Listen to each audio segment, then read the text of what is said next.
Saudações, povo da Terra! Aqui quem fala é Ivan VRT do site Epicamente Falando, e eu preciso de uma boa frase de introdução.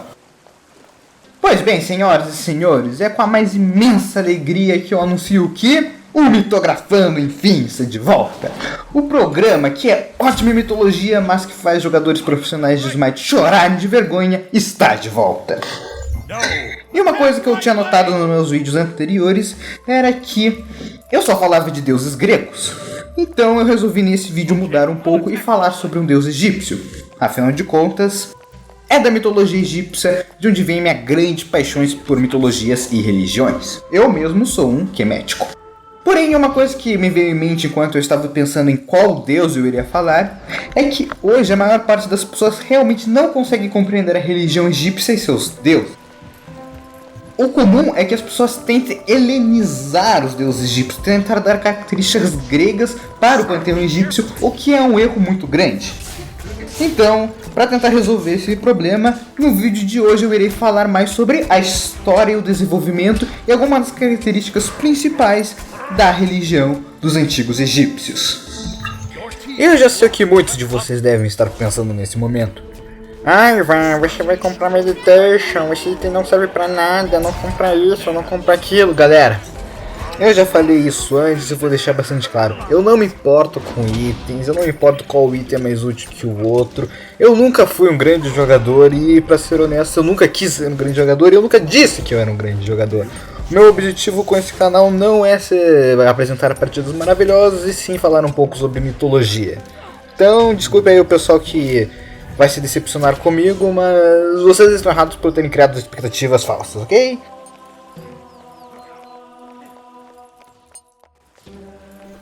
E para ser a protagonista desse vídeo eu escolhi a adorável deusa Nifo, por 3 motivos basicamente. O primeiro é que ela é uma das primeiras deusas que nós temos notícias do panteão egípcio. A segunda é que, por mais que ela fosse muito importante, hoje nós não sabemos praticamente nada em relação aos seus mitos e às suas histórias. Ou seja, eu não tenho material bastante sobre ela para fazer um vídeo solo dela, então eu vou acabar juntando ela com esse vídeo para a coitada não ficar sem nada. E terceiro é que, bem, venhamos e convenhamos, essa deusa chama a atenção do público, se é que me entendem.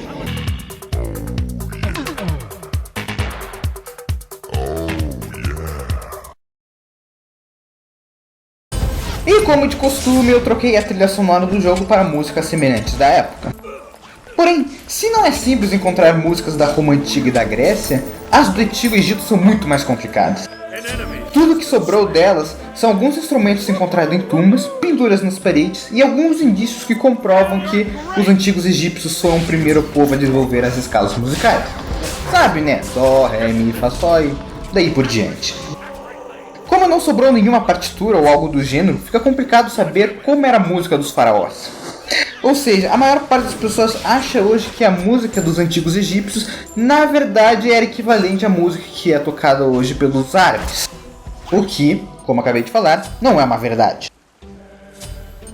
Logo, para fazer a trilha sonora desse episódio, eu misturei algumas músicas de um cara que supostamente tenta ser o mais historicamente possível e outras que são mais árabes do que egípcia, mas tem um clima meio egípcio no meio, então dá pra levar nesse vídeo.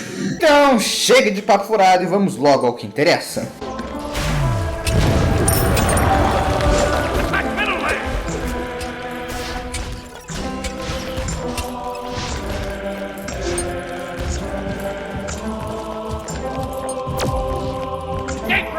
Antes de começarmos a falar sobre a religião egípcia em si, eu acho importante a gente citar quais são as fontes que os egiptólogos usam para estudá-la.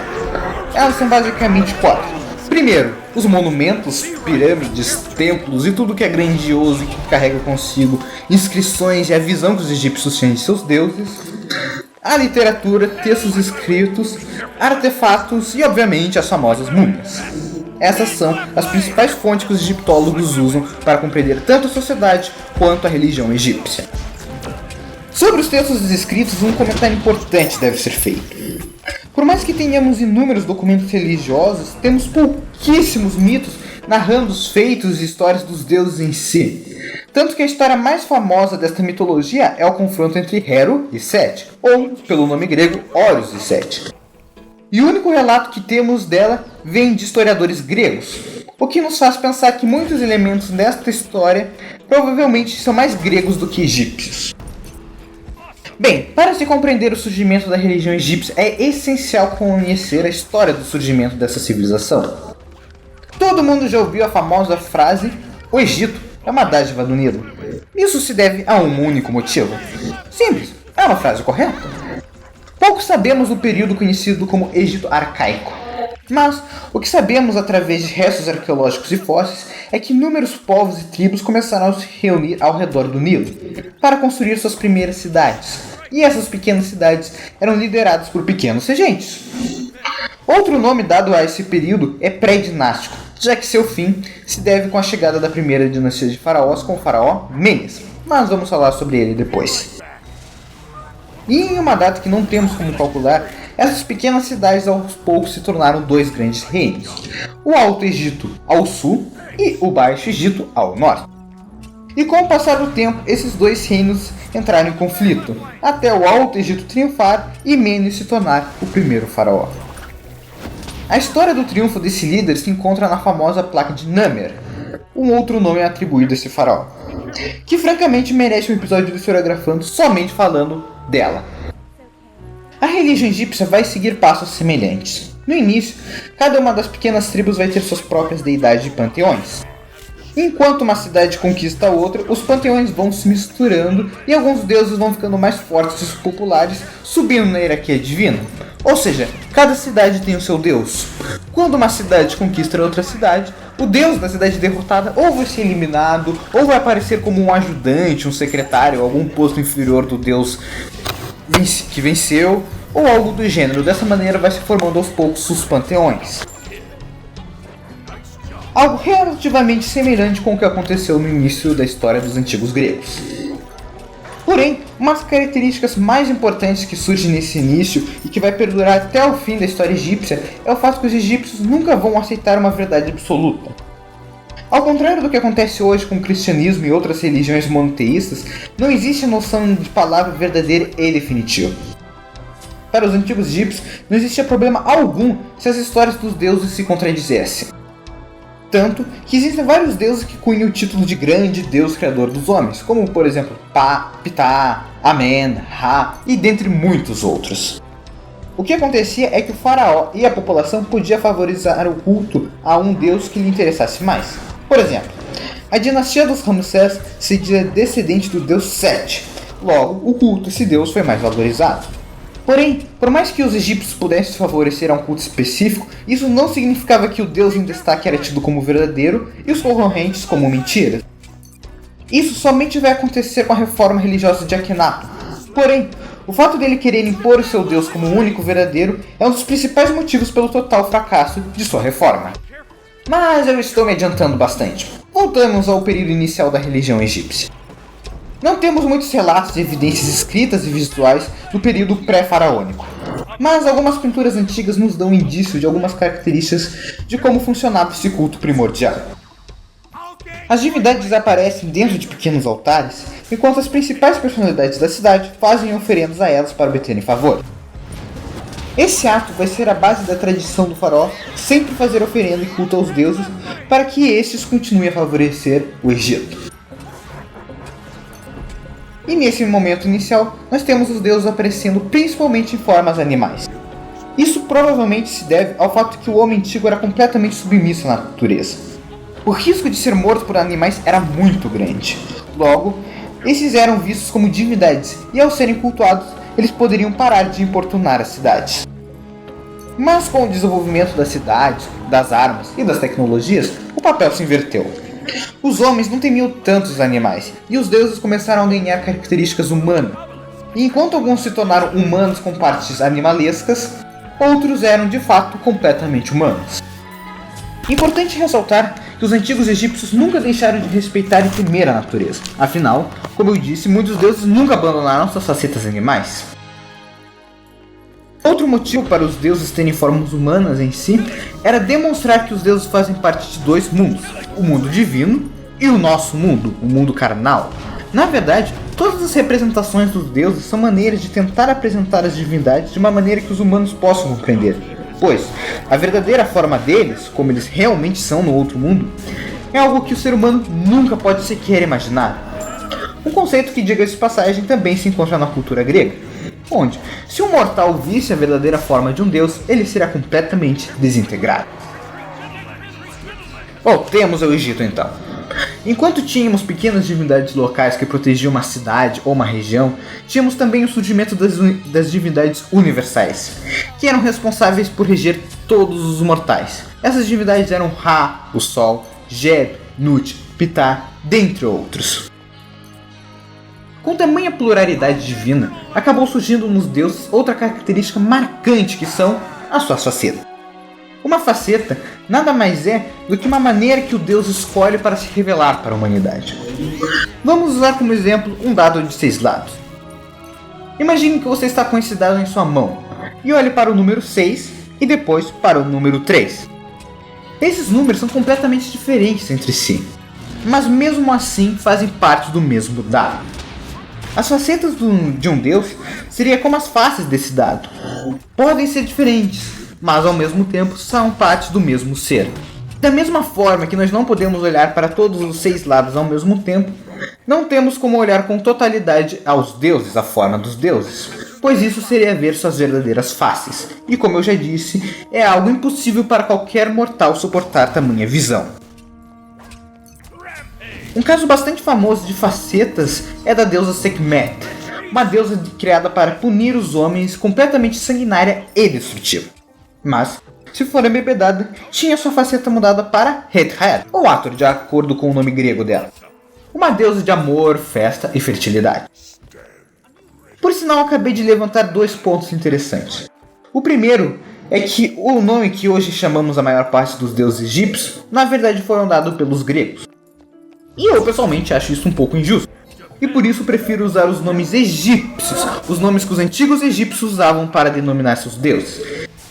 Na tela agora vocês estão vendo uma lista com algum desses nomes. Não se preocupem que normalmente quando eu falo um nome egípcio eu coloco a tradução, entre a tradução, né? A tradução em grego logo depois para que todo mundo consiga entender. Em segundo lugar, um dos maiores erros das pessoas ao pensar na mitologia egípcia é querer helenizar demais e dar um papel fixo para cada um dos deuses. Se enquanto no Monte Olimpo Afrodite é deusa do amor, Hera do casamento, Ares da guerra, o mesmo deve se aplicar aos egípcios, não é? Cada deus deve ter um papel fixo. Não era assim. Em primeiro lugar, Olimpo não é um lugar tão organizado assim como a maior parte das pessoas pensa. E em segundo, os deuses egípcios muitas vezes tinham inúmeros papéis diferentes. Alguns de fato eram focados em uma área, como por exemplo Djibouti, que era focado nas áreas dos escribas e dos conhecimentos. Não, até que eu jogo bem com essa guria. Bem, acho que ela é uma das deuses mais fáceis que tem nesse jogo, então se você tá começando a jogar, fica a dica, joga com a Nit.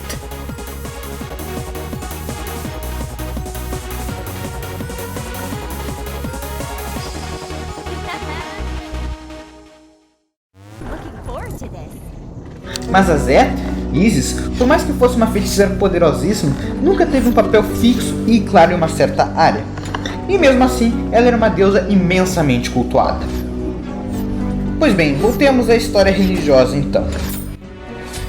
Com a chegada da figura do faraó, tudo passou a girar ao redor dele. Seu poder era total e absoluto, e suas riquezas imensas. De outra forma, ele não teria como construir as pirâmides, por exemplo. Nesse momento, os faraós fizeram de tudo para ampliar o Sol, o deus Ra, já que este legitimava seu poder. O monarca era o único que tinha como ir diretamente ao mundo dos deuses quando morresse, enquanto a população era totalmente dependente do faraó para poder almejar tal proeza após a morte. Ou seja, a população era completamente fiel e submissa ao seu líder. O faraó era quem controlava a entrada e saída dos súditos para a vida após a morte. E essa frase já deixa bastante clara e explícita o quão extensos eram seus poderes. Mas com o passar do tempo, o poder dos faraós foram diminuindo. Outros nobres, os nomarcas... Explicação rápida. Da mesma forma que hoje o Brasil é dividido em estados governados pelos governadores, o Egito era dividido em nomos, governados pelos nomarcas. Então, esses nomarcas começaram a ter cada vez mais poderes e colocar o faraó cada vez mais de lado. Teremos então o primeiro período intermediário, período bastante caótico, o qual temos poucas informações acerca. Porém, por mais que o faraó vá voltar a ser uma figura predominante no futuro, foi esse enfraquecimento de sua imagem que permitiu a ascensão de um outro culto. Esse, por sua vez, permitia que qualquer não importa o nível de riqueza, poder, chegasse ao Duat após a morte. Duat, nome que os egípcios davam à Terra dos Mortos. Esse deus é ninguém mais ninguém menos do que o famoso Wazir, ou como os gregos o chamavam, Osíris. Mas vou falar melhor sobre ele e seu culto no vídeo solo de Osíris. Bem, antes de terminar eu gostaria de falar um pouco sobre a anfitriã desse vídeo, a deusa Nit. Pois, apesar de eu não ter material suficiente para ela, para ter um vídeo solo dela, não custa falar um pouco sobre o pouco que sabemos. Nit, cujo nome grego é Nif, é uma deusa que surgiu no período arcaico e era vinculada com uma deusa de caça e guerra. Ela era tida como a divindade que os deuses iriam procurar quando não conseguiam resolver por si próprios seus confrontos. Em outras palavras, essa menina doce, adorável e fofinha que vocês estão vendo agora era bem agressiva.